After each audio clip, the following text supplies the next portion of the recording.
A star floating in Libra defies the laws of physics.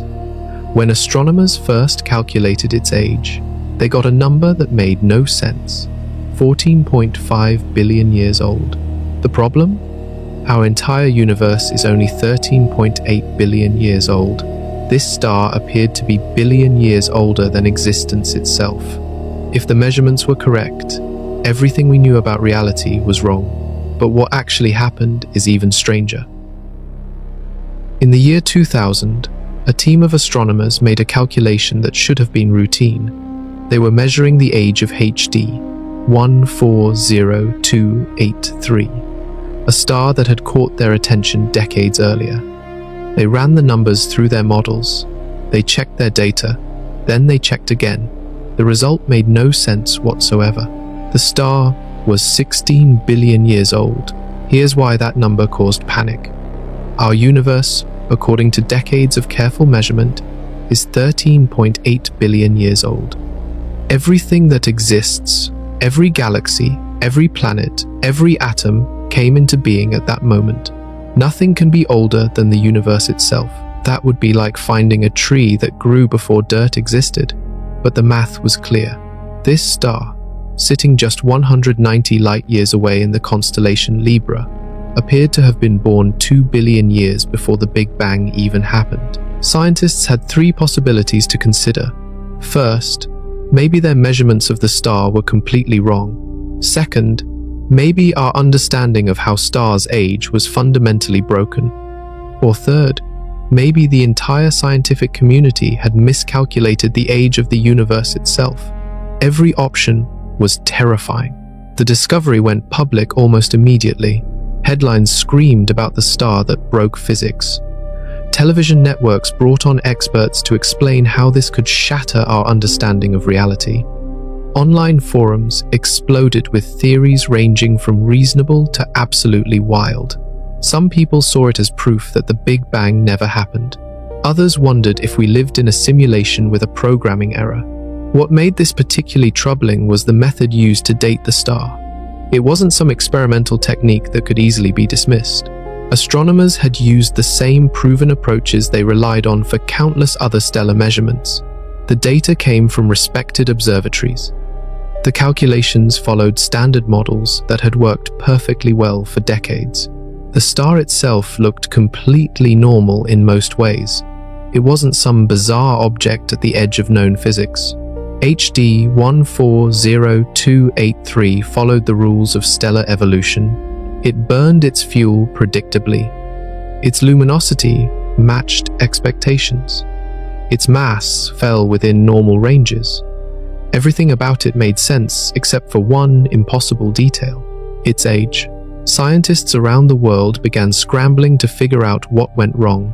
Research teams requested telescope time to gather new observations. Theorists started reviewing the fundamental equations used to calculate stellar ages. Cosmologists wondered if they needed to revise the entire timeline of universal history. The pressure was enormous.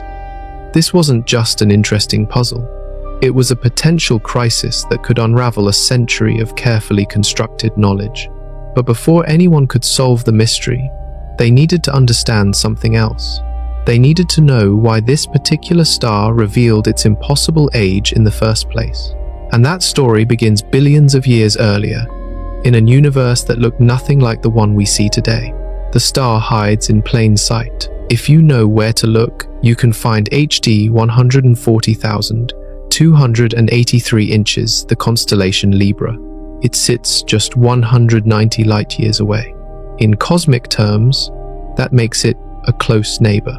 Most of the stars you see at night are hundreds or thousands of times farther away.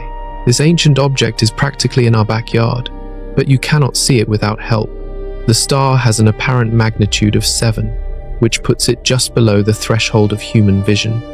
On a perfectly clear night, far from city lights, your eyes can detect objects down to magnitude 6. This star falls just short. Hand someone a decent pair of binoculars, though, and it suddenly becomes visible. A small telescope makes it easy. Astronomers first catalogued it in the early 20th century as part of massive sky surveys. Back then, They had no idea it was special. It was just another dim point of light, one among millions being documented and numbered. HD 140283 got its name from the Henry Draper Catalogue, an ambitious project that classified hundreds of thousands of stars based on their spectral properties. For decades, it remained anonymous. No one paid particular attention to it. No one suspected it held any secrets. That changed in 1951. An astronomer named Joseph Chamberlain was studying stellar composition using a technique called spectroscopy. When light from a star passes through a prism, it splits into a rainbow of colors. But that rainbow isn't smooth. It contains dark lines, gaps where specific wavelengths are missing. Each chemical element absorbs light at unique wavelengths, creating a distinctive pattern. By reading these patterns, scientists can determine exactly what a star is made of. Chamberlain pointed his instruments at HD 140283 and saw something unexpected. The spectral lines revealed extremely low levels of heavy elements. Iron, one of the most common metals in younger stars, appeared in tiny amounts. Compared to our own stellar neighborhood, this star contained less than 0.5% of the iron astronomers normally expected. This was the first major clue. Heavy elements like iron are not created during the Big Bang. They form inside stars through nuclear fusion, then spread through space when those stars explode. A star with very little iron must have formed early, before many generations of stars had lived and died and scattered their enriched material through the cosmos. But just how early? That question would take another 50 years to answer properly. For most of the late 20th century, HD 140283 was simply known as an old metal poor star. Scientists understood it came from an ancient population. They knew it witnessed the early days of our galaxy, but they had no precise age. The technology and methods needed to calculate that number accurately did not exist yet. When those methods finally arrived at the turn of the millennium, the answer they provided shocked everyone, and suddenly, this quiet neighbor became the most controversial object in astronomy. 16 billion years sounds like just a number until you understand what it means. Imagine finding a photograph dated 20 years before cameras were invented. That's essentially what astronomers discovered with HD 140283. The star's calculated age didn't just push boundaries, it shattered them completely. The measurements came from careful analysis using multiple data points. Astronomers examined the star's brightness, its temperature, its chemical composition, and its distance from Earth. They plugged all this information into stellar evolution models, sophisticated computer simulations that predict how stars change over time. These models had been tested and refined for decades. They worked extremely well for thousands of other stars. When applied to HD 140283, the models produced a clear result. 16 billion years, give or take a few hundred million. The universe, according to our best measurements, began 13.8 billion years ago. That number comes from multiple independent sources that all agree remarkably well. The difference between these two numbers was 2.2 billion years. That's not a small margin of error. That's not a rounding issue. That's a gap large enough to fit the entire history of complex life on Earth multiple times over. Scientists immediately recognized the implications. If the star really was that old, one of three things had to be true. Either our measurements of the star were wrong, our models of stellar evolution were wrong, or our understanding of the universe's age was wrong. Any option represented a fundamental breakdown in modern astrophysics. The timing made everything worse. The early 2000s marked a period when cosmology seemed to be settling into comfortable certainty. The Big Bang theory had won over nearly all skeptics. Satellite measurements had pinned down the universe's age with impressive precision. Dark energy had just been discovered, filling in the last major piece of the cosmological puzzle. Everything seemed to fit together beautifully. Then this star showed up and kicked over the entire table. Skeptics of the Big Bang immediately seized on the finding. Here was quantifiable evidence, they argued, that mainstream cosmology had made critical errors. Online discussions became heated. Some scientists received angry emails accusing them of covering up evidence. Others faced questions from administrators wondering if decades of research funding had been wasted. But most astronomers didn't panic. They recognized that extraordinary claims require extraordinary evidence, and a single measurement, however careful, could have hidden problems. The smart money said someone had made a mistake somewhere. The question was where. Still, the unease was real. Even scientists confident the issue would be resolved felt a small knot of worry. What if the measurements held up? What if repeated studies confirmed the 16 billion year age? That would force a complete re-evaluation of everything cosmology had accomplished over the past century. The star wasn't going anywhere. It would keep shining in Libra, patiently waiting while humans tried to figure out whether it was older than existence itself, or whether their instruments and theories had failed them. And before anyone could solve that mystery, they needed to understand something more fundamental. They needed to understand what stellar ages actually tell us about the universe. Every star is a time capsule. When you measure a star's age, you're not just satisfying curiosity. You're reading a historical record written in light and atoms. Each star preserves information about the conditions that existed when it formed. The chemical elements it contains tell you what materials were available billions of years ago. Its mass and brightness reveal what kind of clouds collapsed to create it. Everything about a star encodes data about a specific moment in cosmic history. This matters because we cannot observe the past directly. Light takes time to travel, so looking at distant galaxies shows us how they appeared millions or billions of years ago. But that technique has limits. We can only see bright objects. Faint stars and small planets remain invisible across large distances. Direct age measurements let us fill in gaps that observation alone cannot reach. Knowing when stars formed also helps us understand how galaxies evolve. Our own Milky Way didn't appear all at once. It built up gradually over billions of years as gas clouds collapsed, stars ignited, and smaller galaxies merged together. By measuring the ages of stars in different regions, astronomers can reconstruct that history. They can figure out which parts formed first and which came later. HD 140283 represented something even more valuable. Its low metal content suggested it formed very early, during an era when few heavy elements existed. If scientists could pin down its exact age, they would have a direct measurement of when stars first began forming after the Big Bang. That single data point could confirm or challenge theories about the early universe. But dating stars is incredibly difficult. Unlike trees, they don't grow rings you can count. Unlike rocks, they don't accumulate radioactive decay products you can measure. All you have is the light they emit right now. From that light, you must work backward through billions of years of complex physics to figure out when they were born. The process relies on stellar evolution models. These computer simulations track how stars change over time as they burn through their fuel.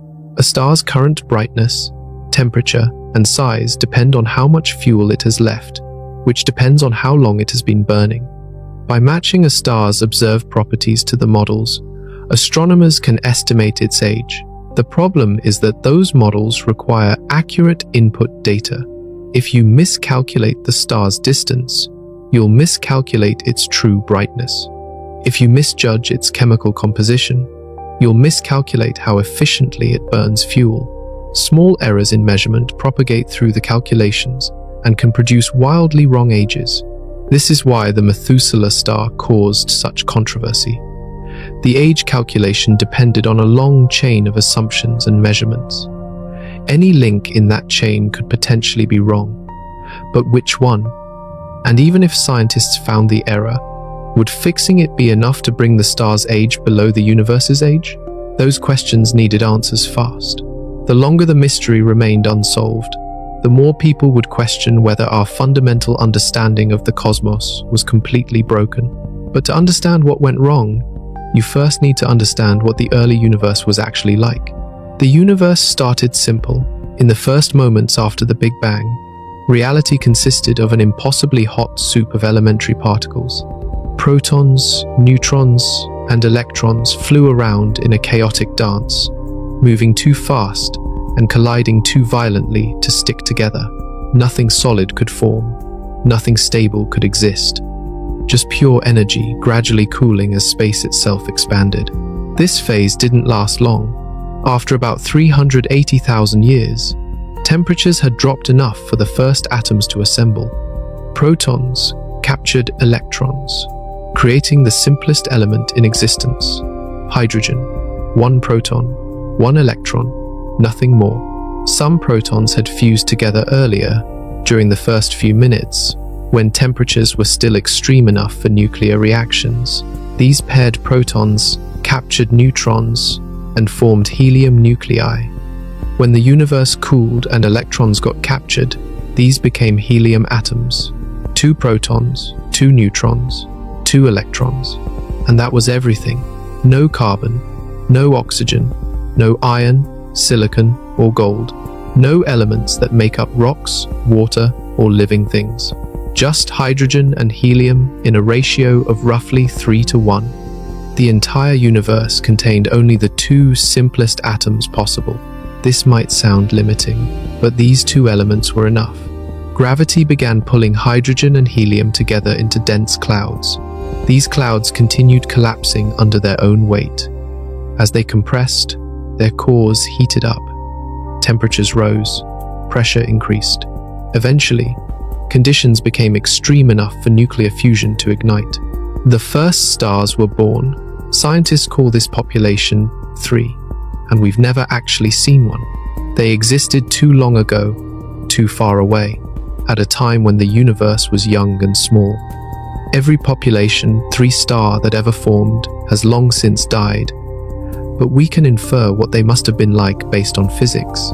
They were monsters, without heavy elements to help radiate heat away. These stars had to be massive just to maintain stable fusion. Current models suggest they ranged from 60 to 300 times more massive than our local stellar neighbor. They burned incredibly hot, shining with the light of millions of present-day stars combined. You might think bigger means longer lasting. It doesn't. Massive stars burn through their fuel at catastrophic rates.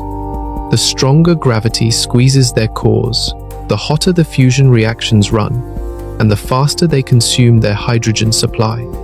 A star 300 times more massive might last only a few million years. Compare that to smaller stars that can keep burning for trillions of years. Population 3 stars lived fast and died violently. When their fuel ran out, their cores collapsed catastrophically. The outer layers rebounded in tremendous explosions. Supernovae, the biggest explosions that single stars can produce. These detonations did something crucial. They created new elements. During the brief moments of collapse and explosion, temperatures and pressures reached levels where nuclear fusion could create heavier atoms. Carbon, oxygen, silicon, iron. Elements that never existed before suddenly flooded into space. When the next generation of stars formed from those enriched gas clouds, they inherited this chemical legacy. That next generation included stars like HD 140283, and the amount of heavy elements they contained would become the key to understanding their age. Nobody has ever seen a population 3 star. That statement might sound strange given how much scientists talk about them, but it's absolutely true. These objects remain entirely theoretical, predicted by physics but never directly observed. We know they must have existed because the universe couldn't have evolved without them, but finding actual evidence of one has proven impossible so far. The problem is distance. Population 3 stars formed during the first few 100 million years after the Big Bang. Light from that era has been traveling toward us for over 13 billion years. By the time it reaches our telescopes, it's incredibly faint. Current instruments can barely detect entire galaxies from that period, let alone individual stars. Even if we could see that far clearly, we probably wouldn't find any population 3 stars still burning. These giants had extraordinarily short lifespans. Most would have exhausted their fuel and exploded within 10 million years of forming. The last population 3 star likely died over 12 billion years ago. We're not looking for living stars. We're looking for ancient ghosts, but scientists haven't given up. The James Webb Space Telescope, launched in 2021, has the sensitivity to potentially spot evidence of these early giants. It might not image them directly, but it could detect their distinctive light signatures in the spectra of very distant galaxies. A few research teams have claimed possible detections, though none have been confirmed yet. Why does finding them matter? Because Population 3 stars did something that changed everything. They created the first heavy elements through nuclear fusion in their cores. Without that process, the universe would still be just hydrogen and helium. No rocky planets would exist, no complex chemistry, no life. The fusion process works like this. Inside a star's core, intense heat and pressure force hydrogen nuclei to slam together and merge. This creates helium and releases energy. As the star ages and its core gets hotter, helium nuclei start fusing into carbon. Carbon fuses into oxygen. The process continues, building heavier and heavier elements. For the most massive Population 3 stars, this chain reaction continued all the way up to iron. They had cores hot enough to fuse silicon into iron atoms, but iron represents a wall. Fusing iron requires energy instead of releasing it. Once a massive star's core fills with iron, fusion stops completely. Without fusion pushing outward to balance gravity pulling inward, the core collapses in less than a second. The collapse rebounds in a catastrophic supernova explosion. In that brief moment of destruction, even heavier elements form through rapid neutron capture. Gold, uranium, and all the elements heavier than iron get created during these violent deaths. The debris from these explosions spread through space, mixing with surrounding hydrogen and helium. When the next generation of stars formed, they incorporated these new elements into their structure. Those second-generation stars became known as Population 2, and they had a crucial difference from their predecessors. They contained metals, not much, but enough to measure. HD 140283 is a Population 2 star. Its tiny amount of iron proves it formed after at least one previous generation had lived and died. But the amount is so small that it must have formed very early, when only a few Population 3 stars had exploded, which raises the question scientists desperately needed answered. Exactly how early the biggest stars have the shortest lives? This seems backward at first. You'd think more fuel means longer burning time. A cargo ship with a larger tank should travel farther than one with a small tank. But stars don't follow that logic. The relationship between mass and lifespan moves in the opposite direction. Double a star's mass, and you cut its lifetime by about 90%. Gravity explains everything. Imagine two balls of gas floating in space. One has 10 times the mass of the other. The larger ball creates stronger gravitational forces, pulling all its material inward. That stronger pull squeezes the core much more tightly. Tighter squeezing means higher pressure. Higher pressure means higher temperature. And higher temperature makes nuclear fusion run dramatically faster. Our local stellar neighbor will burn steadily for about 10 billion years. It's currently middle-aged at around 4.6 billion years old. A star with 10 times that mass might last only 20 million years. A star with 100 times that mass could exhaust its fuel in barely 2 million years. The difference is staggering. Population 3 stars likely fell into this ultra-massive category. Without heavy elements in their composition, they couldn't cool efficiently. Their gas clouds had to collapse into very large objects just to achieve the densities needed for stable fusion. Once ignited, these monsters burned with terrifying intensity. Their cores reached temperatures exceeding 100 million degrees. At those extremes, hydrogen fused into helium at incredible rates. The energy output was mind-boggling. A single Population 3 star probably shone brighter than an entire modern galaxy containing billions of smaller stars. But all that power came at a cost. These giants consumed their hydrogen supplies in cosmically short timescales. Within a few million years, their cores had converted most of their hydrogen into helium. Then, the helium started fusing into carbon and oxygen.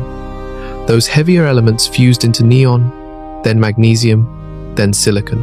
Each stage burned faster than the last because the star's core kept getting hotter as it contracted. Finally, silicon fused into iron, and there the process stopped. Iron fusion doesn't release energy, it absorbs energy. You cannot power a star by fusing iron. Once the core filled with iron atoms, the star's energy production shut down completely. In less than a second, gravity won. The core collapsed catastrophically, compressing to a fraction of its original size. Temperatures spiked into the billions of degrees.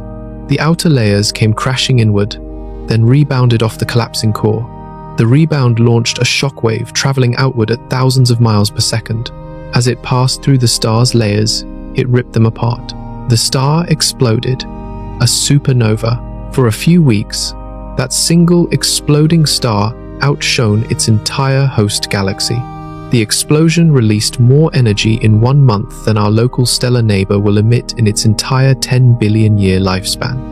The debris scattered into surrounding space at thousands of miles per second, carrying the newly formed heavy elements with it. These cosmic catastrophes seeded the universe with the ingredients for future worlds. Every iron atom in your blood, every calcium atom in your bones, every gold atom in jewelry, came from the violent death of an ancient massive star. You are literally made of stardust, scattered by these explosions. An HD 140283 formed in that enriched material. But how much enrichment had occurred by the time it ignited? Iron reveals secrets written billions of years ago. When astronomers point spectrographs at distant stars, they're not just measuring brightness, they're reading chemical fingerprints. Every element absorbs light at specific wavelengths, creating dark lines in the spectrum. The pattern of these lines acts like a barcode, identifying exactly which elements exist in the star's outer layers and how much of each. For HD 140283, the iron signature was shockingly weak. Our local stellar neighbor's spectrum shows strong iron absorption lines. The star contains iron throughout its outer layers because it formed from gas clouds enriched by many generations of stellar deaths. HD 140283's spectrum barely shows iron at all. When scientists measured the abundance carefully, they found this ancient star contains only 0.4% as much iron as our stellar neighborhood. That tiny fraction tells a profound story.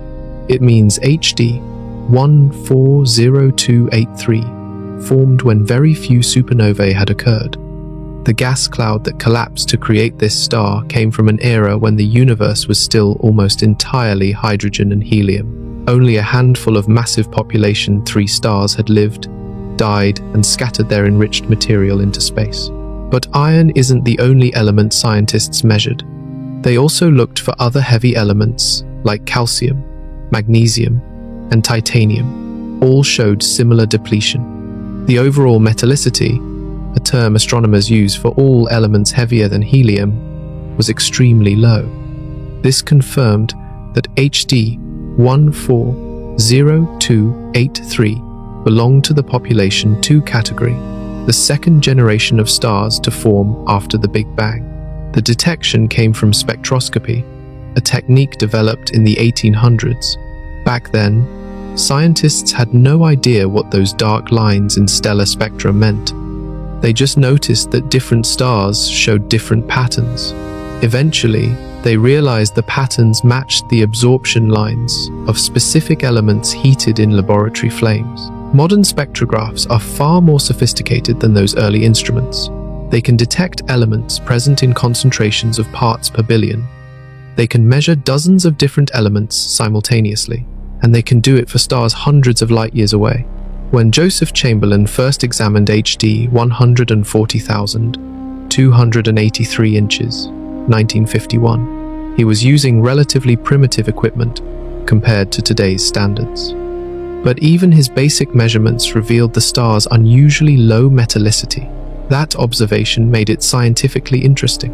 It suggested the star had formed early in galactic history, but Chamberlain couldn't calculate a precise age. The technology didn't exist yet. The stellar evolution models weren't advanced enough. The distance measurements weren't accurate enough. He could only note that this star appeared to be very old and should be studied more carefully in the future. That future arrived 50 years later when improved instruments and refined models finally made accurate age calculations possible. And when scientists ran those calculations, they got the impossible 16 billion year result that launched the whole controversy. The low iron content was both the evidence and the problem. It proved the star was genuinely ancient, but it also made age calculations more difficult because metal-poor stars evolve slightly differently than metal-rich ones. The models had to account for that difference. Any errors in how they handled low metallicity stars could throw off the final age estimate significantly. So scientists had good reason to believe HD 140283 was old. The question was whether it was impossibly old or just extremely old. That distinction would determine whether our understanding of the universe was broken or merely imperfect. HD 140283 belongs to the second generation. Population 2 stars formed after the first wave of stellar deaths, but before the universe became thoroughly enriched with heavy elements. They represent a middle chapter in cosmic history, more evolved than the purely primordial population 3, but still fundamentally different from modern population 1 stars like our stellar neighbor. The classification system confuses everyone at first because it runs backward. You'd expect population 1 to be the oldest, but astronomers named them in the order of discovery, not formation. They identified population 1 stars first because those are the most common and easiest to study. Population 2 stars came later. Population 3 remains theoretical. What defines each population is metallicity. Population 1 stars like our stellar neighbor contain roughly 2% heavy elements by mass. That might sound small, but it's huge compared to population 2. HD 140283 contains less than 0.01% heavy elements. Population 3 stars would contain essentially zero. These tiny differences have enormous consequences. Heavy elements help stars radiate heat more efficiently. They provide more pathways for energy to escape from the stellar interior. A metal-rich star can maintain the same temperature and pressure with less mass than a metal-poor star needs. This affects everything from how stars form to how they age. Population 2 stars tend to be hotter and more luminous than population 1 stars of the same mass. They also evolve differently. Their cores burn slightly faster because they lack the cooling efficiency that metals provide. This means they progress through their life stages more quickly, though the differences are subtle and require careful modeling to detect. HD 140283 currently exists as a subgiant. This phase comes after the main sequence, when a star has exhausted the hydrogen in its core and begins fusing hydrogen in a shell around the core. The star expands and becomes more luminous. Our stellar neighbor will enter this phase in about 5 billion years. HD 140283 entered it billions of years ago. The subgiant phase is relatively brief, lasting only about 1 billion years for a star of HD 140283's mass. After that, it will continue expanding into a red giant, becoming hundreds of times larger than it is now. Eventually, it will shed its outer layers, leaving behind a white dwarf that will glow dimly for trillions of years. But right now, HD 140283 is still actively fusing hydrogen into helium. It's still generating energy through nuclear reactions. It's still very much alive, just old. The same way a 70-year-old human is old but not yet approaching the end of their natural lifespan, scientists can tell HD 140283 is a subgiant by examining its spectrum carefully. The spectral lines have subtle characteristics that reveal the star's surface gravity and temperature.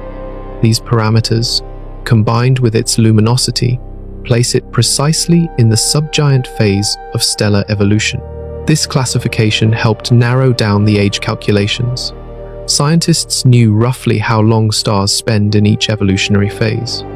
By identifying which phase HD 140283 occupied, they could work backward to estimate when it first ignited.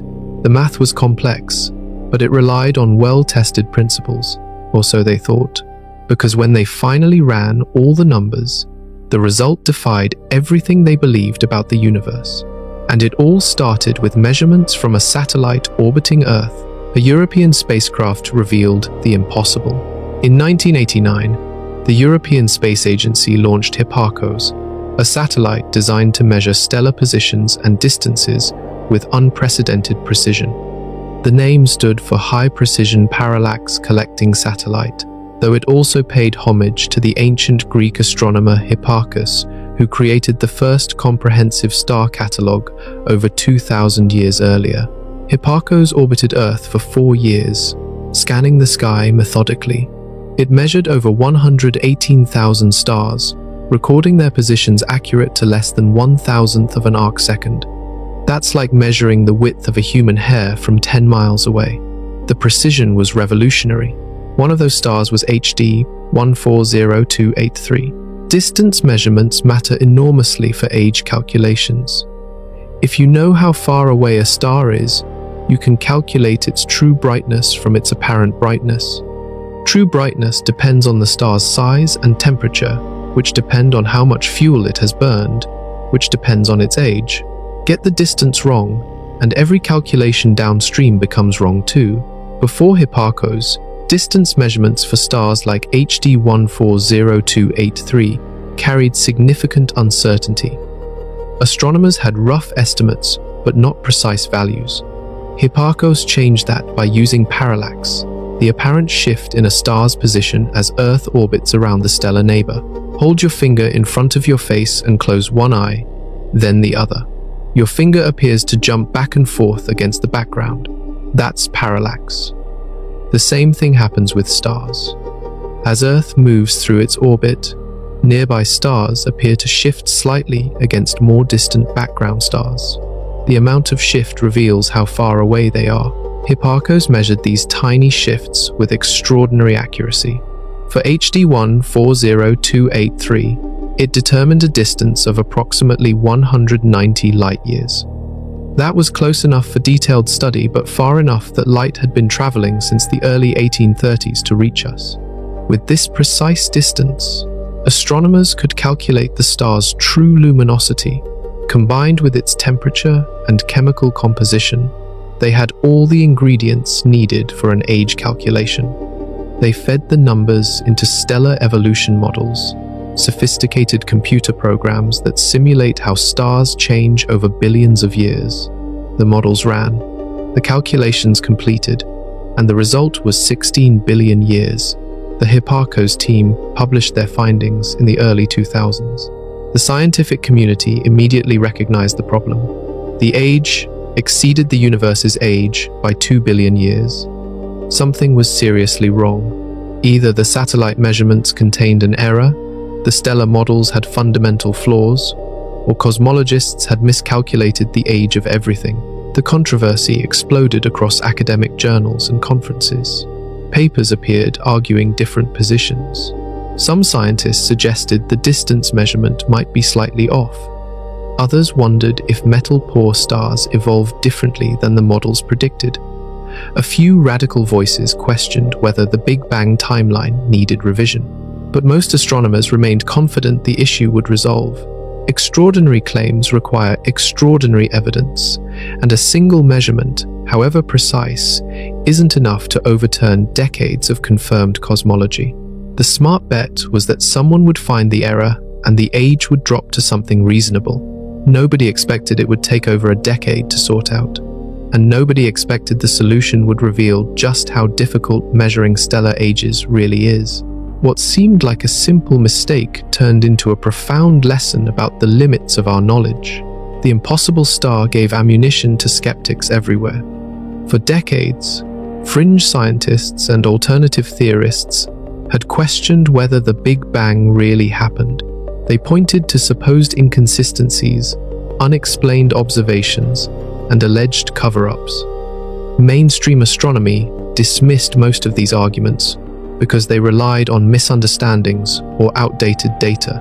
But HD 140283 was different. This was solid evidence produced by respected researchers using standard methods. Suddenly, The critics had something concrete to point at. Online forums exploded with discussion. Articles appeared in alternative science publications. Even a few credentialed scientists who had always been skeptical of the Big Bang began writing papers suggesting this star proved the theory needed fundamental revision or complete replacement. The timing couldn't have been worse for mainstream cosmology. The late 1990s and early 2000s had seemed like a golden age. Satellite measurements had pinned down the universe's age to within 1%. The cosmic microwave background matched theoretical predictions perfectly. Dark energy had been discovered, explaining why the universe's expansion was accelerating. Everything fit together beautifully. Then this ancient star showed up and created chaos. The media loved the story. Headlines screamed about scientists being wrong about the universe's age. Television documentaries featured dramatic recreations of astronomers staring in shock at their data. Popular science writers penned articles wondering if we needed to tear up the textbooks. The public, already suspicious of experts changing their minds, saw this as evidence that scientists didn't really know what they were talking about. Some of the criticism was fair. Science progresses by questioning established ideas and following evidence wherever it leads. If measurements consistently showed the universe was older than currently believed, scientists should consider that possibility seriously. Rejecting new evidence just to preserve existing theories would be the opposite of good science. But most astronomers weren't rejecting the evidence. They were trying to understand it. Big difference. The star's measured age came from a complex chain of observations and calculations.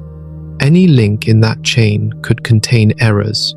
Before abandoning a theory supported by mountains of other evidence, you need to rule out simpler explanations like measurement, mistakes, or modeling problems. The controversy did force one important conversation, though. It made scientists confront how certain they really were about the universe's age. That 13.8 billion year figure came from multiple independent methods that all agreed remarkably well. But independent doesn't mean infallible. If some hidden systematic error affected all the methods similarly, they could all be wrong in the same direction. Cosmologists went back through their calculations with fresh eyes. They re-examined the assumptions built into their models. They looked for potential sources of error that might have been overlooked. The scrutiny was good for science, even if the motivation came from unwanted controversy. Meanwhile, other astronomers focused on the star itself. If they could find problems with its age calculation, the whole controversy would disappear. The universe's age would remain secure. The skeptics would lose their best argument, and cosmology could return to business as usual. But that required understanding where the 16 billion year number came from. Why did this particular star seem so impossibly ancient? The answer lay in mythology, ancient scripture, and a name that perfectly captured the bewildering nature of this cosmic mystery. The press needed a better name than HD 140283. Journalists writing about the impossibly old star faced a problem. Scientific designations like HD 140283 or Hipparcos catalog numbers don't grab readers' attention. They're accurate but boring. News articles need hooks, memorable phrases that stick in people's minds and encourage sharing. Someone, probably a science writer looking for a catchy headline, remembered the biblical character Methuselah. According to the book of Genesis, Methuselah was the grandfather of Noah and the longest-lived person in Scripture. He supposedly reached the age of 969 years before dying, just before the Great Flood. Whether that's literal history or metaphorical storytelling remains debated among religious scholars. But the name had entered common language as a shorthand for extreme age. Calling something Methuselah meant it was ancient, weathered, incredibly old, perfect for a star that appeared older than the universe itself. The nickname caught on immediately. Within weeks of the age calculation becoming public, news articles and scientific papers were referring to HD 140283 as the Methuselah star. The name appeared in headlines worldwide. It showed up in conference presentations. Even skeptical scientists who disagreed about the implications used the nickname because it was simply more memorable than the catalog number. This kind of informal naming happens fairly often in astronomy. Scientists discover or identify something interesting, and if the official designation is boring, someone coins a catchier alternative. The pillars of creation, the hand of God, the eye of Sauron. These aren't official astronomical names, but they're what everyone actually uses. The Methuselah star joined that tradition, though in this case, the nickname carried extra weight. It wasn't just highlighting the star's age, it was emphasizing the biblical impossibility. Just as Methuselah lived longer than any human reasonably should, this star had apparently existed longer than physics allowed. Some religious groups saw the name choice as inappropriate. They felt it trivialized scripture by comparing sacred text to a cosmological puzzle. Others embraced it, arguing that the star's existence proved ancient texts contained hidden scientific truths that modern astronomy was only beginning to understand. Both reactions missed the point.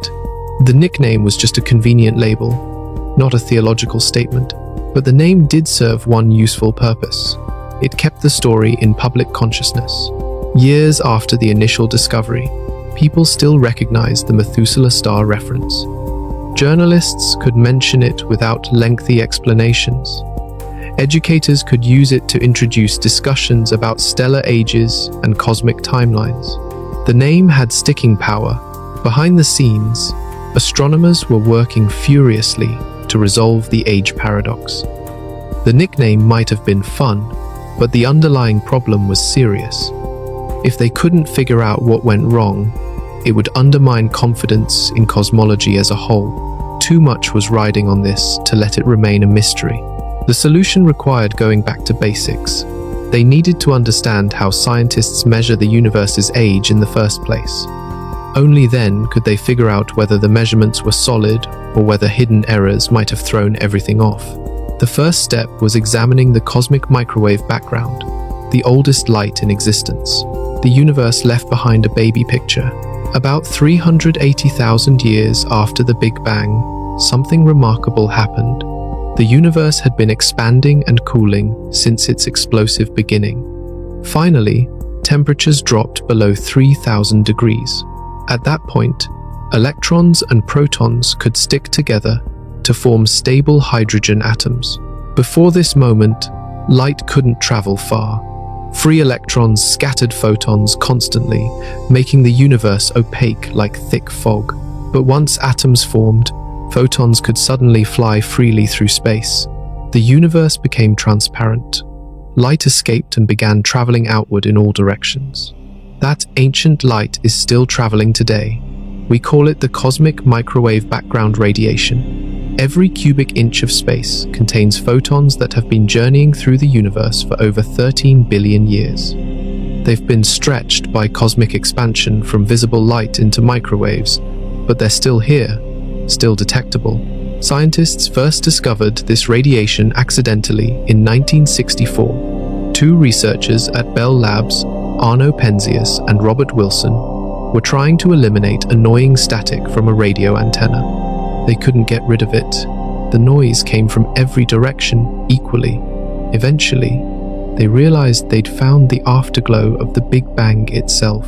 Modern satellites measure this radiation with incredible precision. The most recent mission, the Planck spacecraft, mapped tiny temperature variations across the entire sky. These variations are minuscule, just a few millionths of a degree, but they reveal crucial information about the early universe. Here's why this matters for calculating age. The pattern of temperature variations depends on specific physical conditions that existed when the light was released. Things like the density of matter, the expansion rate, and the ratio of different types of energy. By measuring the pattern carefully, scientists can determine those initial conditions. Once you know the initial conditions, physics takes over. The equations governing cosmic expansion are well understood. You can run them forward to predict how the universe evolved, or run them backward to calculate when everything began. It's like watching a video in reverse. If you know the current frame and the playback speed, you can figure out when the video started. The Planck satellite data produced a remarkably precise answer, 13.797 billion years, plus or minus about 20 million years. That uncertainty represents less than 0.2%. It's an extraordinarily confident measurement. But here's the key point. This age determination doesn't depend on measuring individual stars or galaxies. It comes entirely from the cosmic microwave background radiation, the oldest light we can observe. The calculation relies on different physics, different observations, and different assumptions than stellar age measurements. That independence is crucial. If only one method existed to measure the universe's age, we'd have reason to worry that some hidden error was affecting the result. But multiple methods reaching similar conclusions provide strong confirmation. It's like three witnesses giving matching testimony, much more credible than one witness alone. Still, scientists wanted another independent check. They wanted a completely different approach to measuring cosmic age that didn't rely on the microwave background at all. Fortunately, such a method exists. It comes from watching how fast the universe is expanding right now and calculating backward to figure out when the expansion began. The universe is expanding, and we can measure exactly how fast. In the 1920s, astronomer Edwin Hubble made a discovery that revolutionized cosmology. He found that distant galaxies are moving away from us. More surprisingly, the farther away a galaxy is, the faster it's receding. This relationship, now called Hubble's law, provides a completely independent way to calculate the universe's age. The logic is straightforward. If galaxies are moving apart, they must have been closer together in the past. Run the expansion backward, and eventually, everything converges to a single point. The time it takes to reach that point, running the clock backward at the current expansion rate, gives you the age of the universe. Measuring the expansion rate requires two pieces of information. First, you need to know how far away various galaxies are. Second, you need to know how fast they're moving away. Both measurements are challenging, but possible with modern telescopes. Distance gets measured using standard candles, objects with known true brightness. A particular type of supernova called type Ia always releases roughly the same amount of energy when it explodes. If you spot one of these supernovae in a distant galaxy, you can calculate the galaxy's distance by comparing the explosion's apparent brightness to its known true brightness. Velocity gets measured through redshift. Light from receding galaxies gets stretched to longer wavelengths, shifting toward the red end of the spectrum. The amount of shift reveals how fast the galaxy is moving away. It's the same principle as the Doppler effect you hear when an ambulance siren changes pitch as it passes by.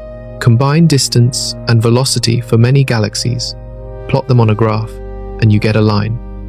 The slope of that line is the Hubble constant, representing how fast the universe is expanding. Divide the speed of light by the Hubble constant and you get a time. That time is approximately how long the universe has been expanding. This method gives an age of about 13.8 billion years, remarkably close to the number from the cosmic microwave background. Two completely different approaches, based on different physics and different observations, reaching essentially the same conclusion. That agreement provides strong confidence that both methods are capturing something real about the universe. But there's a complication. Recent measurements of the Hubble constant don't quite agree with each other. Observations using the cosmic microwave background give one value. Observations using supernovae in nearby galaxies give a slightly higher value. The difference is only about 9%, but it's large enough to be concerning. This discrepancy, called the Hubble tension, has become one of the biggest puzzles in modern cosmology. It might indicate unknown physics affecting how the universe expands, or it might just mean someone's measurements contain subtle errors. Scientists are working furiously to figure out which. For now, though, both methods agree within their uncertainties. They both place the universe's age around 13.8 billion years, and that agreement is one of the strongest pieces of evidence supporting current cosmological models, which makes the Methuselah star's 16 billion year age even more problematic. Not one but two independent methods confirm the universe is younger than this star appears to be. Something has to give. two witnesses telling the same story carries weight. When the cosmic microwave background method and the Hubble expansion method both produce ages around 13.8 billion years, that's not coincidence. These approaches use completely different physics. They rely on different observations. They make different assumptions, yet they reach strikingly similar conclusions. This agreement strengthens confidence enormously. If only one age measurement existed, scientists would worry about systematic errors unique to that method. Maybe the assumptions are wrong. Maybe the instruments have subtle biases. Maybe the physics isn't understood as well as believed. With only one measurement, those concerns can't be resolved. But when multiple independent methods agree, the chances of them all being wrong in the same way drop dramatically. It would require coordinated errors across different instruments, different physical models, and different types of observations. Possible, but increasingly unlikely. Think of it like triangulating your position using landmarks. If you take bearings from one mountain peak, you know you're somewhere along that line, but not exactly where. Add a second bearing from a different peak, and you narrow it down to a single point. The two measurements, working together, provide much more certainty than either alone. The cosmic microwave background approach looks backward in time to the early universe. It measures conditions when the universe was just 380,000 years old and uses physics to evolve those conditions forward to the present. Any errors in that physics or those measurements would affect the calculated age. The Hubble expansion approach looks at the present universe. It measures how fast galaxies are moving apart right now and runs that motion backward to find when everything was together. Any errors in distance measurements or expansion rates would affect this calculated age. These methods could fail independently. The microwave background analysis might have problems that don't affect expansion measurements. The expansion measurements might have issues that don't impact microwave background analysis. The fact that both produce similar ages despite their independence suggests both are capturing something true. That said, the methods aren't completely independent. They both assume general relativity correctly describes how gravity works on cosmic scales. If that assumption is wrong, both ages could be off in the same direction. A few alternative theories of gravity predict different cosmic expansion histories that would change the calculated age. But general relativity has been tested extensively.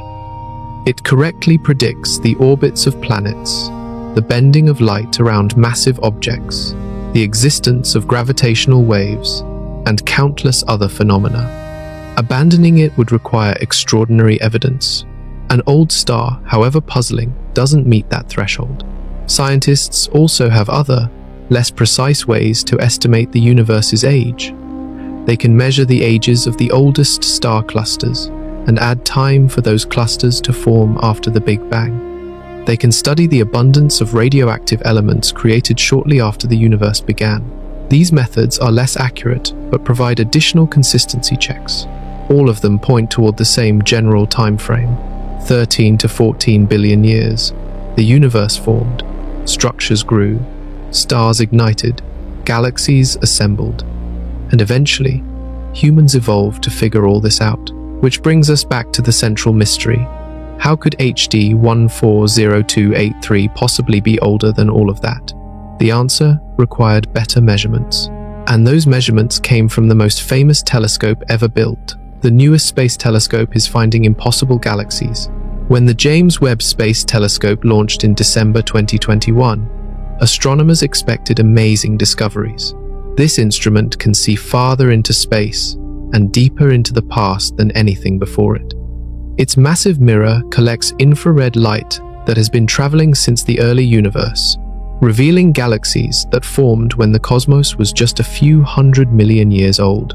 But nobody expected what Webb actually found. Those early galaxies are too big, too bright, and too well developed. According to current models of galaxy formation, they shouldn't exist yet. There simply hasn't been enough time for them to grow so large. One example is JADESGS Z140, detected in 2024. This galaxy sits 33.6 billion light-years away. Because light takes time to travel, We see it as it appeared just 290 million years after the Big Bang. That's incredibly early. The universe was still in its cosmic infancy, yet this galaxy stretches about 1,600 light-years across. It shines with the combined light of hundreds of millions of stars. Those stars had to form, ignite, and evolve to their current state. Surrounding gas had to collapse into dense clouds, fragment into star-sized clumps, and begin nuclear fusion. All of that takes time. Current models suggest such a large, bright galaxy shouldn't have been possible so early. The universe was still relatively smooth and uniform back then. Gravity hadn't had enough time to pull matter into such dense, concentrated structures. Seeing this galaxy is like watching a 1-year-old baby run a marathon, completely unexpected based on normal development. And it's not alone. Webb has found dozens of these problematically early galaxies. Each one challenges our understanding of how quickly structures formed after the Big Bang. Some astronomers wonder if we're missing something fundamental about galaxy formation. Others suggest the universe might be older than currently calculated, giving more time for these galaxies to develop. This echoes the Methuselah star controversy from 2 decades earlier. Once again, observations are producing ages that don't fit the accepted cosmic timeline. Once again, scientists face a choice between questioning their measurements or questioning their understanding of the universe. A 2023 paper made headlines by proposing the universe is actually 26.7 billion years old, nearly twice the current estimate. The authors argued that modifying how we calculate cosmic expansion could resolve the Webb telescope observations and several other cosmological puzzles. If true, it would completely rewrite our understanding of cosmic history. But most astronomers remain skeptical. The 13.8 billion year age comes from multiple converging lines of evidence that would all need to be wrong in coordinated ways. That seems less likely than some hidden complexity in how early galaxies formed.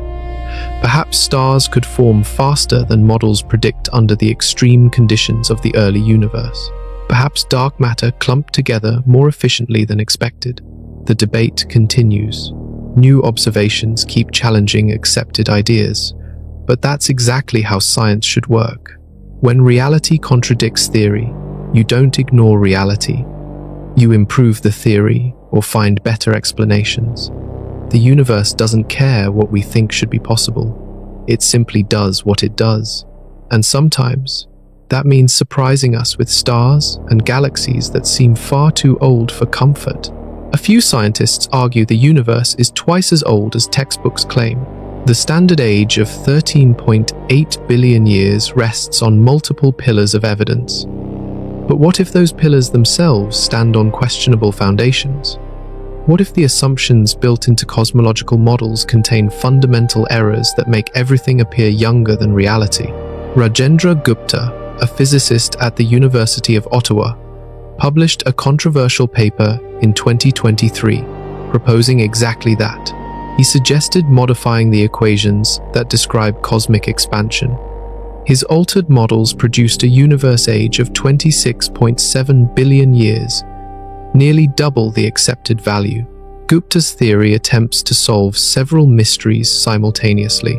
It explains why the James Webb Telescope found unexpectedly mature galaxies in the early universe. It resolves tensions in measurements of the expansion rate. And crucially for our story, it would make the original Methuselah star age calculation perfectly reasonable rather than impossible. But extraordinary claims need extraordinary evidence. Gupta's proposal requires changing fundamental physics that has been tested extensively. The equations he modifies have successfully predicted countless observations for decades. Altering them means explaining why they worked so well if they were actually wrong. Most cosmologists remain unconvinced. The evidence supporting the 13.8 billion year age comes from multiple independent sources that would all need to be reinterpreted. That's possible, but seems less likely than smaller corrections to specific measurements or models. Other alternative theories exist. Some propose that the speed of light has changed over cosmic time, which would affect age calculations that assume constant light speed. Others suggest gravity behaves differently on cosmic scales than Einstein's general relativity predicts. A few even question whether the Big Bang happened at all, proposing eternal or cyclical universes instead. Each theory has proponents who point to observations they claim support their ideas. The Methuselah star, the Webb telescope galaxies, the Hubble tension, unexplained cosmic structures. Every puzzle becomes potential evidence that mainstream cosmology has gone astray. But science doesn't work by collecting anomalies and declaring conventional wisdom wrong. You need a complete alternative framework that explains everything the old framework explained, plus the new observations it struggled with. So far, no alternative cosmology achieves that. Most explain one or two puzzles while creating bigger problems elsewhere. The steady-state theory, popular in the 1950s, proposed the universe has always existed without a beginning. It explained cosmic expansion by suggesting new matter continuously appears to fill the gaps as galaxies move apart, but it couldn't explain the cosmic microwave background radiation or the abundances of light elements. When those observations came along, the theory collapsed. Modern alternatives face similar challenges. They might resolve specific tensions, but fail to match the broad success of standard cosmology. The Big Bang framework correctly predicts the microwave background properties, light element ratios, galaxy distributions, and cosmic expansion history. Any replacement needs to match all of that while fixing the problems. That's an incredibly high bar, which is why most astronomers bet on smaller corrections rather than revolutionary new physics. Maybe the Hubble constant measurements need refinement. Maybe early galaxy formation was more efficient than models suggest. Maybe stellar age calculations for metal-poor stars contain subtle errors. Speaking of which, that last possibility was exactly what scientists investigating the Methuselah star decided to examine more carefully, and what they found would finally start unraveling the mystery. Calculating a star's birthday is nothing like dating rocks or trees. Geologists have it easy. They can examine rock samples in laboratories. They can measure radioactive decay products that accumulate predictably over time. They can use multiple isotopes to cross-check results. If one method gives a suspicious number, they can try 3 others to verify. Astronomers enjoy no such luxury. You cannot bring a star into a laboratory. You cannot touch it, sample it, or examine it up close. All you have is light. Photons that left the star's surface years or centuries ago and finally arrived at your telescope. From those photons alone, you must reconstruct billions of years of history. The process starts with basic measurements. How bright does the star appear from Earth? What's its color? What elements show up in its spectrum? How far away is it? Each measurement carries uncertainty. Distance measurements especially cause problems because small errors get amplified through later calculations. Once you have observational data, you turn to stellar evolution models. These computer simulations track how stars change over time based on fundamental physics. They calculate how nuclear fusion converts hydrogen to helium. They predict how energy flows from core to surface. They determine how stars expand or contract as they age. The models work well for average stars with plenty of heavy elements. Scientists have tested them against thousands of stars whose ages can be estimated through other methods, like their membership in star clusters of known age. The models accurately predict those stars' properties, but HD 140283 isn't average. Its extremely low metallicity puts it at the edge of parameter space where the models have been tested. Small changes in how the code handles metal-poor stars can shift calculated ages by billions of years. The uncertainty grows larger. Temperature estimates also matter enormously. A star's surface temperature affects how efficiently it radiates energy, which affects how fast it burns through fuel, which affects its age. But measuring temperature from spectra involves assumptions about the star's atmosphere. Different assumptions yield different temperatures and different ages. Chemical composition adds another layer of complexity. The ratio of helium to hydrogen affects stellar structure. Even tiny amounts of elements like carbon and oxygen influence the fusion process. If you miscalculate the composition slightly, the age calculation shifts significantly. Then there's the distance problem. If a star appears dimmer than expected, is that because it's farther away or because it's truly less luminous? Less luminous might mean older, having exhausted more fuel. Farther away means your brightness calculation was wrong and the age estimate needs revision. All these uncertainties compound. An error in distance affects luminosity, which affects temperature estimates, which affects evolutionary models, which affects calculated age. By the time you finish the calculation chain, small initial errors have grown into billion-year mistakes. This is why the 16 billion-year age for HD 140283 didn't immediately convince everyone the universe's age was wrong. Too many steps could contain hidden problems. The smart move was to improve the measurements and see if the age came down. But that required the most powerful telescope humanity had ever built, orbiting above Earth's distorting atmosphere, where it could see clearly across hundreds of light years. The answer orbited 200 miles above Earth's surface. The Hubble Space Telescope launched in April 1990 aboard the Space Shuttle Discovery. Its primary mirror stretched 7.9 feet across, smaller than many ground-based telescopes, but its location beyond Earth's atmosphere gave it unprecedented clarity. No air turbulence to blur images, no clouds to block observations, just pure, steady starlight captured with remarkable precision. After initial problems with mirror defects got fixed during a dramatic repair mission, Hubble became the most productive scientific instrument in history. It photographed distant galaxies, measured cosmic expansion, discovered dark energy, and revolutionized nearly every field of astronomy. And between 2003 and 2011, it turned its attention to HD 140283. The telescope observed the Methuselah star almost a dozen times using different instruments and techniques.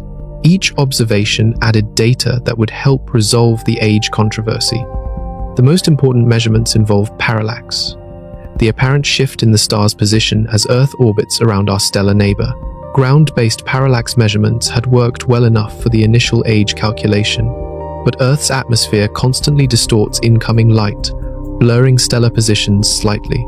Even the best ground telescopes faced this limitation. Hubble suffered no such problems. Its parallax measurements achieved extraordinary precision. By tracking HD 140283's tiny apparent motion against more distant background stars, Hubble determined its distance to within about 2% uncertainty. That might not sound impressive, but it represented a major improvement over previous estimates. The new distance was slightly different from what earlier studies had used. Close, but not identical. And that small difference mattered enormously for age calculations. Remember, if you get distance wrong, you miscalculate true brightness. Wrong brightness leads to wrong temperature estimates, wrong evolutionary phase identification, and ultimately, wrong age. Hubble also gathered high-quality spectroscopic data. This revealed HD 140283's chemical composition in greater detail than ever before. Scientists could measure not just iron abundance, but also ratios of other heavy elements. These ratios provided clues about what kinds of supernovae had enriched the gas cloud that formed this star. The improved composition data allowed researchers to refine their stellar evolution models. They could adjust parameters to better match metal-poor stars specifically. Previous models had been optimized for stars with higher metallicity. Now the calculations could account more accurately for how extremely low metal content affects stellar structure and evolution. Additionally, Hubble measured the star's temperature and luminosity with better precision than ground-based observations could achieve. These parameters directly feed into age calculations. More accurate numbers going into the models meant more reliable ages coming out. A team led by Howard Bond from Pennsylvania State University analyzed all this new Hubble data carefully. They ran the numbers through updated stellar evolution models. They checked their work multiple times. Then they published their results in 2013. The new age came out lower than 16 billion years, much lower in fact. But as everyone waited anxiously to see if the cosmic crisis had been resolved, the number still carried unwelcome news. 14.46 billion years, still older than the universe, still impossible, but getting closer to possible. 14.46 billion years was progress, sort of. The Penn State team's announcement in 2013 represented a significant improvement over the original 16 billion year estimate. They'd shaved off about 1.5 billion years through better measurements and refined models. That wasn't nothing. It meant the earlier calculation had indeed contained errors that more precise data could correct, but it wasn't enough.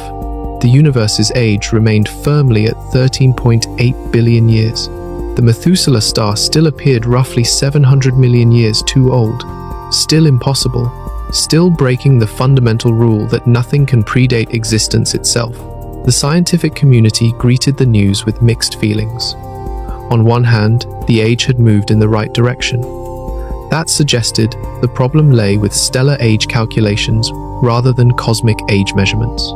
If better data reduced the star's age, perhaps even better data would reduce it further. On the other hand, 700 million years represents a huge gap. That's enough time for entire galaxies to form, for generations of massive stars to live and die, for cosmic structures to evolve dramatically. Having a star that old before the Big Bang was still deeply problematic. The Penn State team knew their result wasn't a complete solution. They carefully emphasized the uncertainty in their calculation. Every measurement and model parameter carried some error. When you combine all those errors properly, you get a range of possible ages rather than a single definite number. And that range turned out to be crucial. The team calculated an uncertainty of plus or minus 800 million years. In scientific notation, the star's age was 14.46 billion years, with an error margin of 0.8 billion years.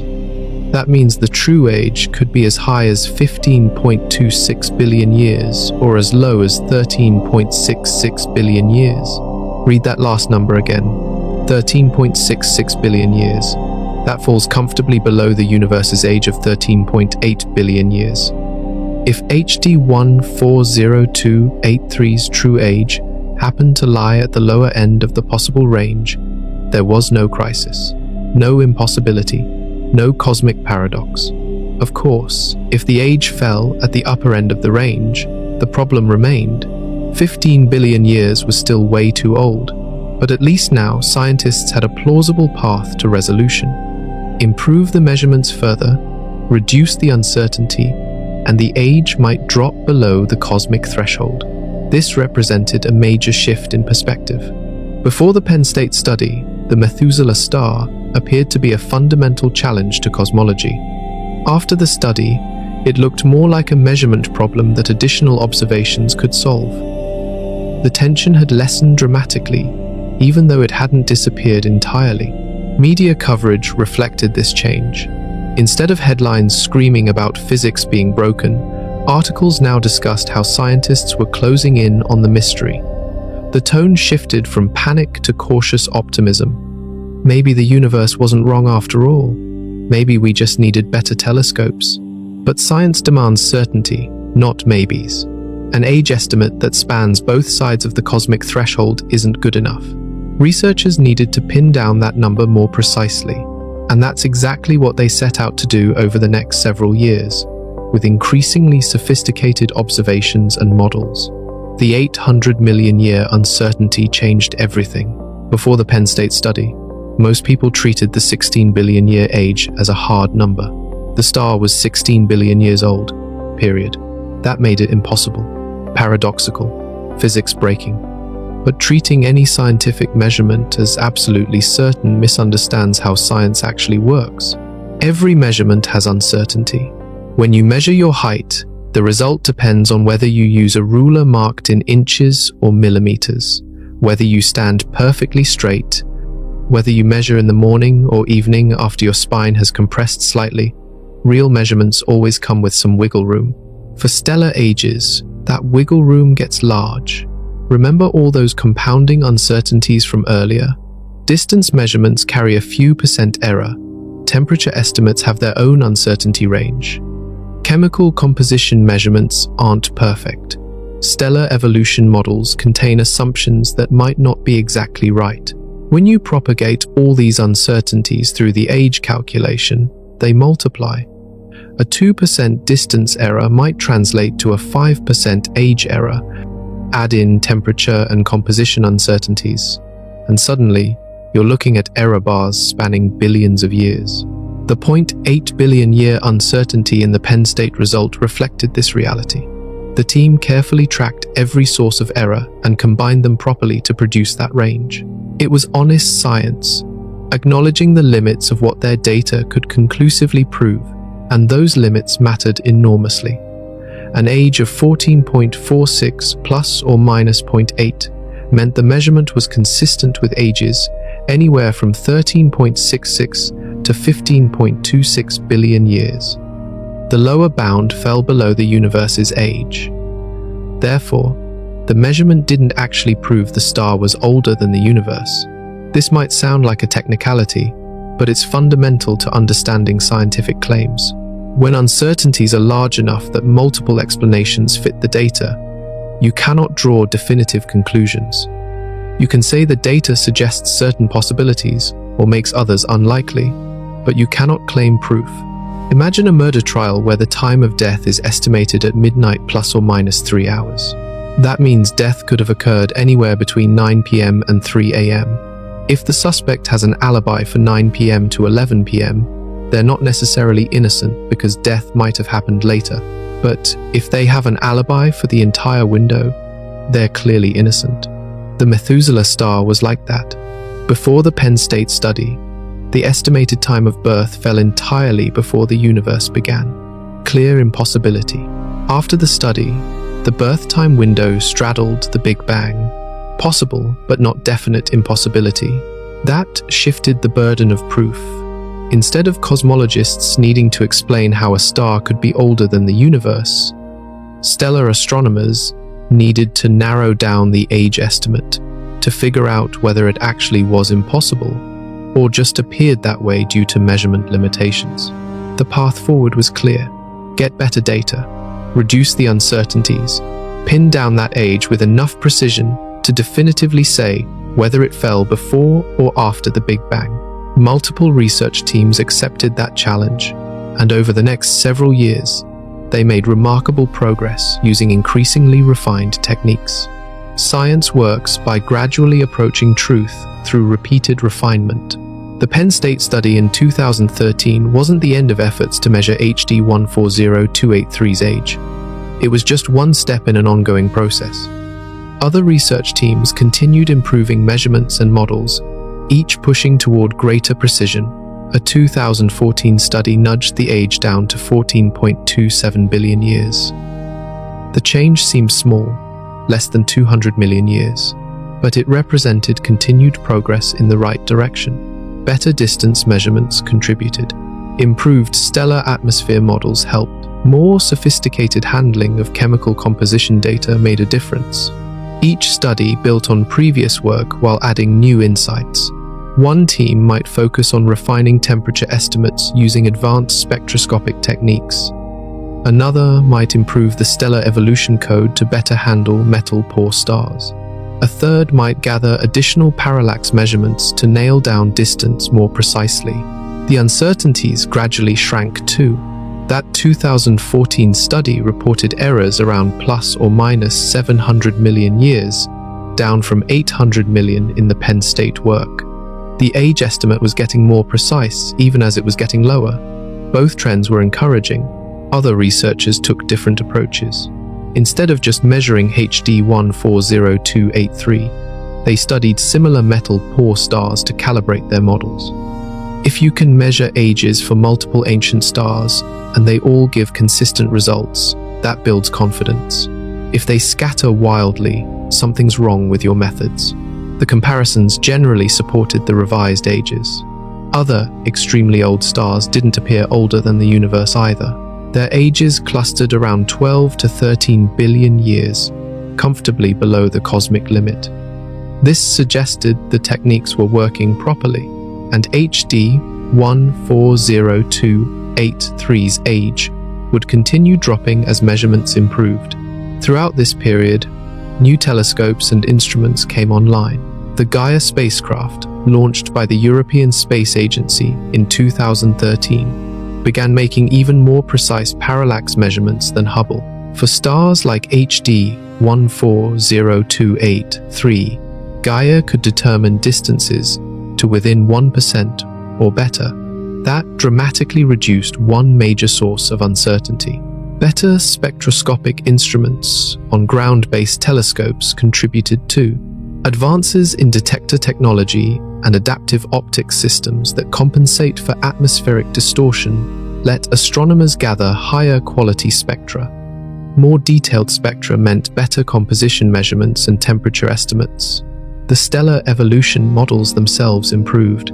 As computers got faster, researchers could run more sophisticated simulations that included previously neglected physics. Things like turbulence in stellar atmospheres, rotation effects, and subtle nuclear reactions all got incorporated more accurately. By 2020, the picture had clarified considerably. Multiple independent studies using different methods all converged on ages for HD 140283 between 12 and 13 billion years. The star was definitely ancient, probably one of the oldest in our galaxy. But it wasn't impossibly ancient anymore. The final major revision came in 2021. A comprehensive study incorporating all available data and the latest models produced the most reliable age estimate yet. The number they calculated resolved the decade-long controversy once and for all. And just like that, the star that had threatened to overturn cosmology became simply a remarkable example of how science corrects itself. 12 billion years. Finally, a number that made sense. The 2021 study represented the culmination of decades of increasingly precise measurements. Researchers had access to the best distance measurements from Gaia. They used the highest quality spectroscopic data from multiple telescopes. They employed the most sophisticated stellar evolution models ever developed. Everything came together. When they ran the calculations, HD 140283's age came out to approximately 12 billion years, give or take about half a billion years. Even at the upper end of uncertainty, 12.5 billion years, the star remained comfortably younger than the universe's 13.8 billion years. The paradox had dissolved. The difference between 12 and 16 billion years might seem like someone just kept making arithmetic mistakes. But that misses the point. Those 4 billion years of correction came from genuine improvements in understanding. Early measurements were done with the best available tools and methods. As tools and methods improved, the estimates naturally got better. This is exactly how science is supposed to work. Initial measurements are rough approximations. You know they contain errors, but you don't know how large those errors are. So you publish the results tentatively, make clear the limitations, and invite others to improve upon them. Over time, the measurements converge toward truth. The key insight was recognizing that calculating stellar ages involves a long chain of measurements and models. Each link in that chain carried uncertainty. Early studies used the best estimates available for distance, temperature, luminosity, and composition. But those estimates all had significant error bars. As measurements improved, each parameter got refined. Distance changed from 190 light-years with 5% uncertainty to 190 light-years with 1% uncertainty. That tighter precision affected everything downstream. Temperature estimates improved. Luminosity calculations became more accurate. The models could be tuned more precisely. Additionally, the stellar evolution codes themselves got better. Early versions made simplifying assumptions about how metal-poor stars behave. Later versions included more detailed physics. They accounted for things like diffusion of elements through the stellar interior, rotation effects on structure, and magnetic field impacts on energy transport. None of these improvements individually made a massive difference, But combined, they pushed the calculated age steadily downward from 16 billion to 14 billion to 12 billion years. Each step was small. The cumulative effect was transformative. The 2021 study also highlighted something important about scientific uncertainty. The original 16 billion year estimate wasn't wrong in the sense of being careless or fraudulent. It was wrong in the sense of being based on incomplete data and imperfect models. The researchers who calculated it did everything correctly, given what they knew at the time. Science doesn't demand perfection immediately. It demands honesty about limitations and openness to revision. The teams that measured HD 140283's age embodied those principles. They reported their results transparently, acknowledged uncertainties clearly, and welcomed efforts to improve the measurements. The final age of 12 billion years solved the cosmic crisis. No longer did the star threaten fundamental cosmology. No longer did skeptics have ammunition to attack the Big Bang. The universe's age remained secure at 13.8 billion years. But the story doesn't end there, because HD 140283, despite no longer being impossible, remained scientifically fascinating for entirely different reasons. The Methuselah star changed astronomy before anyone knew it was special. Back in 1951, when Joseph Chamberlain first analyzed HD 140283's spectrum, he discovered something revolutionary. This was the first star ever found with dramatically lower heavy element content than our stellar neighbor. That single observation opened up an entirely new way of understanding cosmic history. Before that discovery, astronomers assumed all stars had roughly similar compositions. They knew different stars had different temperatures and sizes, but they thought the mix of elements stayed relatively constant. Chamberlain's finding proved that assumption wrong. Stars could have wildly different chemical makeups depending on when they formed. This realization led directly to the population classification system still used today. If stars varied in metal content, that variation must mean something. It must encode information about the conditions present when each star formed. Low metal content meant formation in the early universe when few supernovae had occurred. High metal content meant later formation from enriched material. That insight was foundational. It gave astronomers a tool to probe cosmic history without needing time machines. Just measure a star's composition, and you immediately know roughly when it formed relative to other stars. Simple, yet powerful. HD 140283 served as the prototype for this entire field of study. After Chamberlain's paper, other astronomers began searching for similar metal-poor stars. They found them scattered throughout our galaxy, particularly in the halo, a roughly spherical region surrounding the Milky Way's disk. These halo stars represent some of the oldest objects in our galaxy. By studying populations of metal-poor stars, scientists reconstructed how the Milky Way formed and evolved. The halo stars formed first, before the galaxy had settled into its current disk shape. Later generations formed within the disk from progressively more enriched gas. The story was written in stellar chemistry. This work also connected to another major astronomical revolution happening simultaneously. In the 1940s and 50s, scientists were figuring out how stars generate energy through nuclear fusion. They realized fusion could create heavier elements from lighter ones. But where did those heavier elements actually come from? The answer came from studying stellar evolution and supernovae. Massive stars could fuse elements up to iron in their cores. When they exploded, they created elements heavier than iron and scattered everything into space. The next generation of stars formed from that enriched material, and the cycle repeated. HD 140283's low metallicity confirmed this picture. Here was a star that formed when very few supernovae had occurred. It contained just traces of heavy elements, exactly as the theory predicted. Without this observational confirmation, the entire framework of nucleosynthesis might have remained speculative much longer. Beyond its scientific importance, the Methuselah star taught a broader lesson about how science handles anomalies. When observations clash with theory, you don't immediately throw out the theory. You check the observations carefully. You look for errors or uncertainties. You refine your measurements. Usually, the contradiction resolves. But sometimes it doesn't. Sometimes the observations are correct and theory really is wrong. Good scientists remain open to both possibilities, while carefully evaluating which is more likely based on all available evidence. In this case, better observations resolved the contradiction. But the process demonstrated science working exactly as it should. HD 140283 is currently just entering old age. Despite being 12 billion years old, this ancient star has barely lived at all in cosmic terms. It currently exists as a subgiant, having exhausted the hydrogen in its core and begun fusing hydrogen in a shell around that core.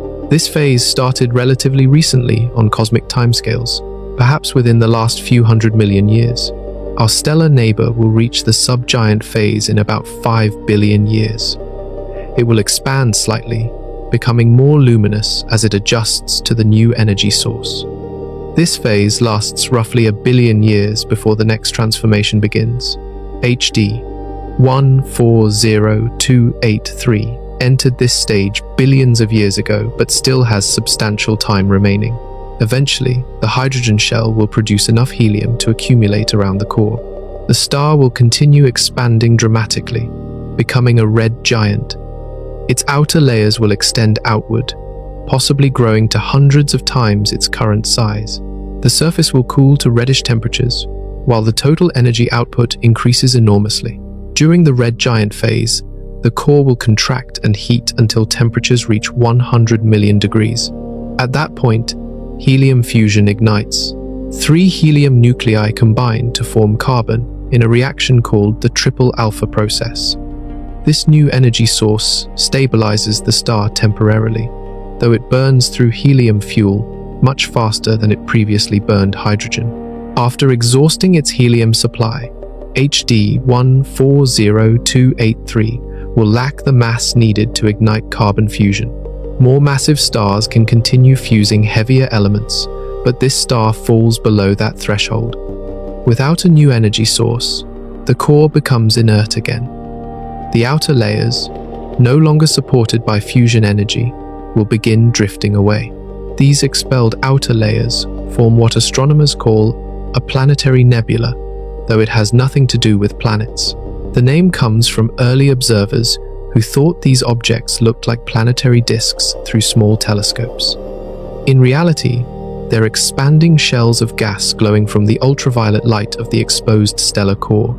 That core becomes a white dwarf, an incredibly dense object about the size of Earth but containing roughly half the star's original mass. A teaspoon of white dwarf material would weigh several tons on Earth. The density comes from electrons being packed together as tightly as quantum physics allows. White dwarfs don't fuse atoms. They're not generating new energy. They simply radiate away the tremendous heat left over from their stellar lifetime. This process takes an incredibly long time because white dwarfs have small surface areas and cool slowly. Current calculations suggest a white dwarf will take about 10 trillion years to cool completely. 10 trillion years is longer than the current age of the universe, by a factor of about 700. When HD 140283 eventually becomes a black dwarf, a completely cooled white dwarf that no longer glows, the universe will be unimaginably old. Most stars will have died, galaxies will have dispersed. The cosmos will be a cold, dark place with only scattered remnants of its former glory. But all of that lies far in the future. Right now, HD 140283 continues burning steadily in Libra, fusing hydrogen into helium, shining with the light of a subgiant star. It has existed for 12 billion years. It will continue existing, in one form or another, for trillions more. And right now, tonight, you can see it. You don't need a massive telescope to see one of the universe's oldest stars. HD 140283 sits in the constellation Libra, visible from most locations on Earth during certain times of year. Its coordinates are well documented. Any star chart or astronomy app can guide you right to it. The challenge isn't finding where to point. The challenge is seeing something with apparent magnitude 7. Human eyes can see down to magnitude 6 under perfectly dark skies. Magnitude 7 falls just below that threshold. You might glimpse it on an exceptional night far from light pollution, but probably not reliably. Fortunately, even basic binoculars solve this problem. 7 times 50 binoculars easily reveal magnitude 7 stars. 10 times 50 binoculars make them obvious. Small telescopes make it trivial. Any telescope 4 inches or larger will show HD 140283 clearly as a distinct point of light. It won't look particularly impressive. Stars generally don't through telescopes because they're too far away to show disks. Even the closest stars appear as dimensionless points. But that point is special. The best time to observe depends on your latitude. From northern temperate latitudes, Libra is best seen in spring and early summer when it reaches higher in the sky after sunset. From southern latitudes, it remains visible longer into the year. Check a star chart for your specific location and date. You'll need dark skies. Light pollution washes out faint objects, making magnitude 7 stars invisible even through binoculars. Drive away from cities if possible. Let your eyes adapt to darkness for at least 20 minutes before observing. Avoid looking at white lights, including phone screens, unless you use red night mode. Finding the exact star requires some patience. Libra doesn't contain many bright stars, so the constellation can be tricky to identify initially. Use a bright planet or the brighter stars of nearby Virgo and Scorpius as reference points. Once you locate Libra, star charts will guide you to HD 140283's specific position. When you finally spot it, take a moment to appreciate what you're seeing.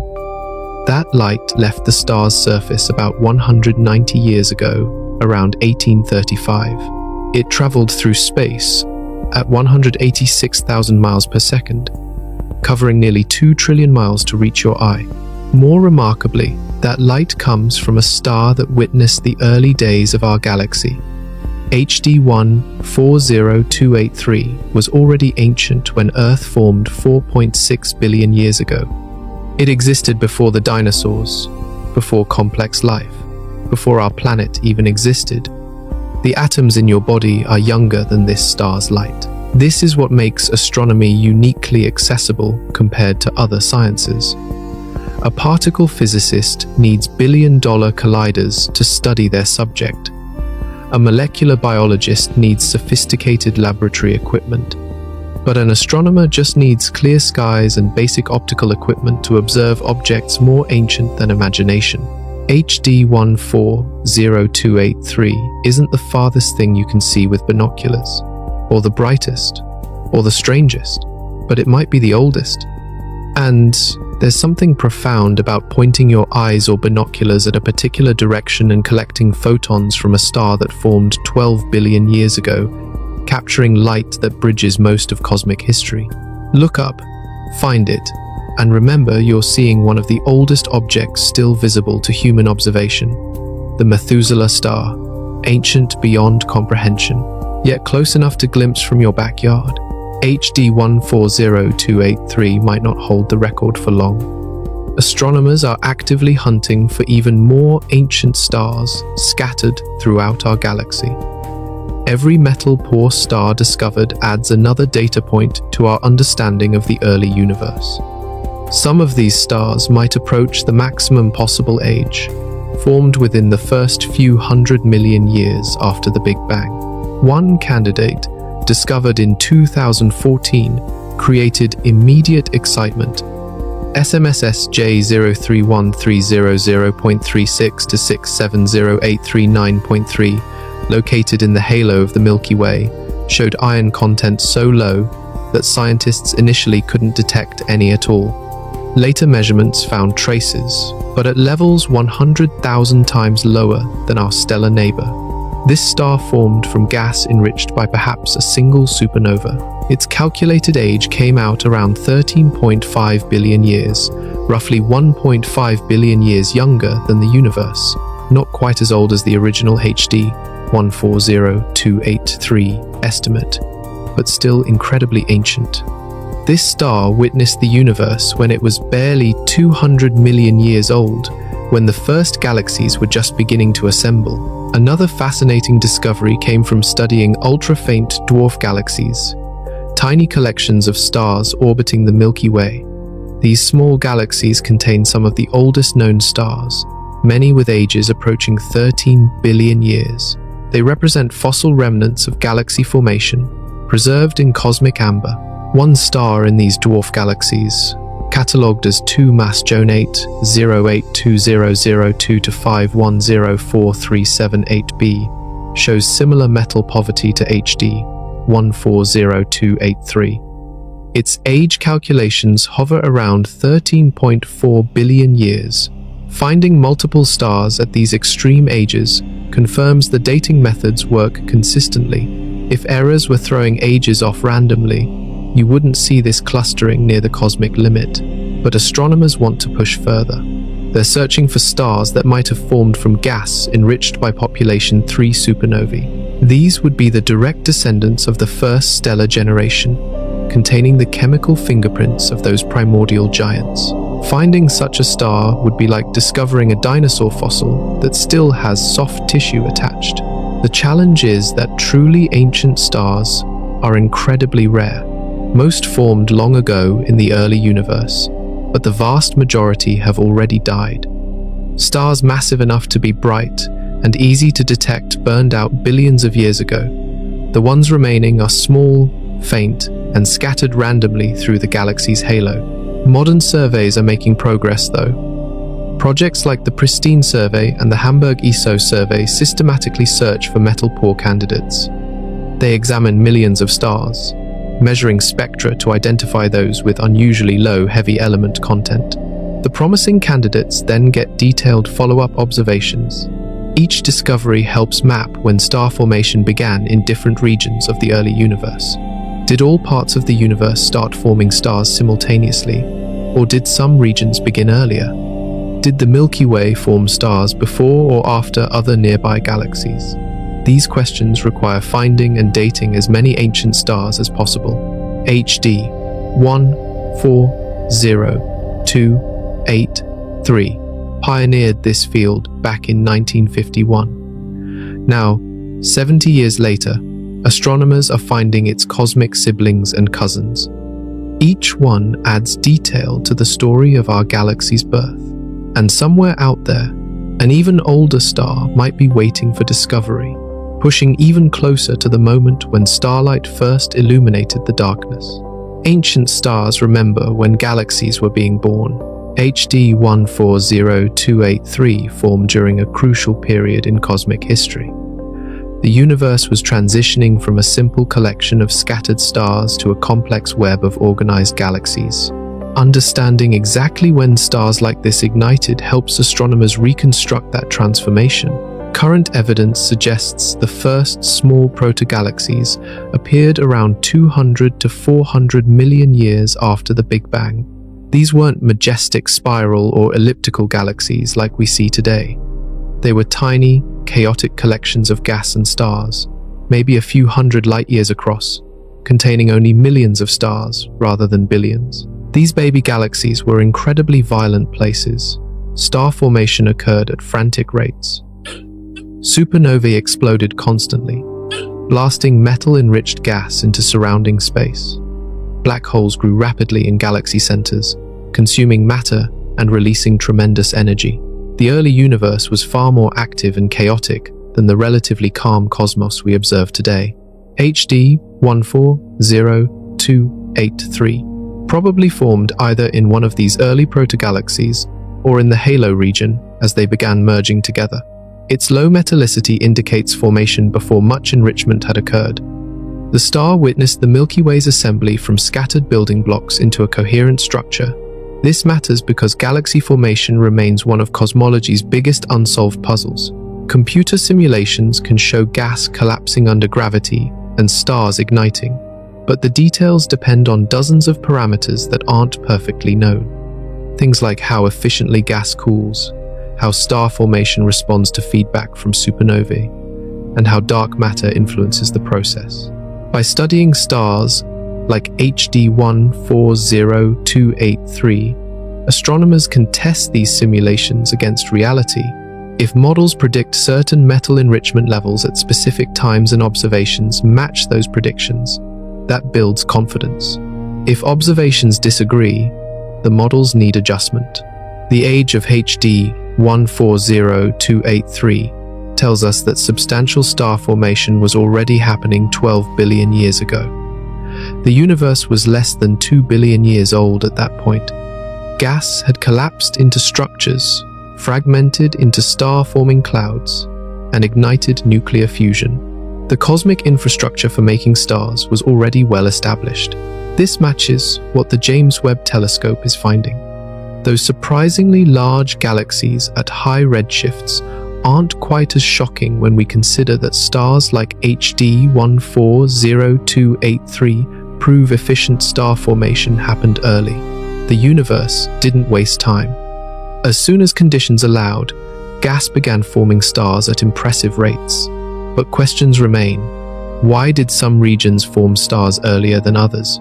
What determined whether a gas cloud would form one massive star or many small ones? How did the first heavy elements disperse through space to enrich surrounding material? Every ancient star studied provides clues. HD 140283's motion through the galaxy also tells a story. It orbits in an elongated path typical of halo stars, occasionally plunging through the galactic disk before swinging back out. This orbit preserved it from the violent processes occurring in the disk, where supernovae and stellar collisions are more common. That's probably why it survived 12 billion years intact. The star is a time capsule, preserving information about conditions billions of years ago. Its composition reveals what the early galaxy was like. Its motion traces ancient dynamical processes.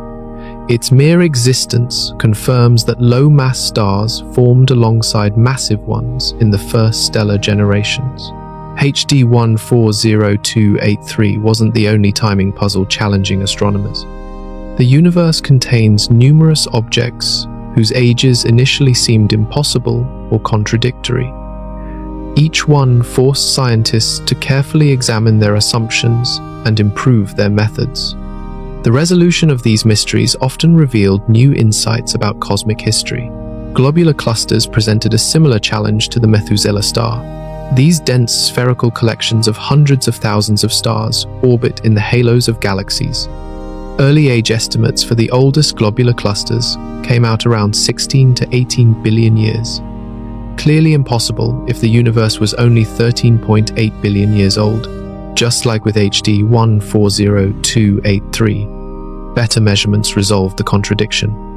Improved distance estimates from the Hipparcos and Gaia satellites changed the calculated ages. Refined stellar evolution models that better handled low metallicity stars made a difference. By the 2010s, globular cluster ages had dropped to around 12 to 13 billion years, comfortably younger than the universe. The oldest white dwarfs created another timing issue.